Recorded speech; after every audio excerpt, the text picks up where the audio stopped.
Good morning, है सबैजनालाई। अहिले चाहिँ म उठेँ है, उठेर चिया खानु हो बाहिर अलिकति चिया खाएर आउनु पर्यो भनेर है गइरहेको छु है। लेफ्ट आउँदैछ उकालो,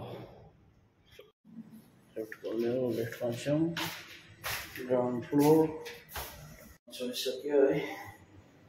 सुतेर चिया खाएर आउनुपर्छ। त्यसको बादमा चाहिँ आज छुट्टी हो, के हुन्छ हेर्नुपर्छ आज दिन चाहिँ है। बाहिर चाहिँ घाम लागिरहेको रहेछ, यस्तो डेन्जर बाहिर चाहिँ घाम छ यार, निकै आज गरमै हुँदो रहेछ है। जाँदैछु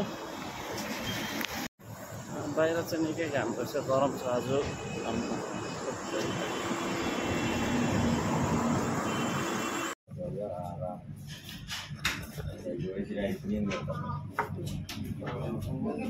रुम फर्किसकेको छु है, यहाँ वेस्टमा छु, अब रुम पुगिरहेको छु। आज दिन गरी के हुँदो रहेछ हेरौँ न है। आज छुट्टी हो, अहिलेलाई चाहिँ यति नै। तपाईँहरूलाई फेरि एकछिनमा भेट्नेछु, बाहिर गइहाल्यो भने चाहिँ के हुन्छ आजको हेरौँ न है। अहिलेलाई चाहिँ यति नै।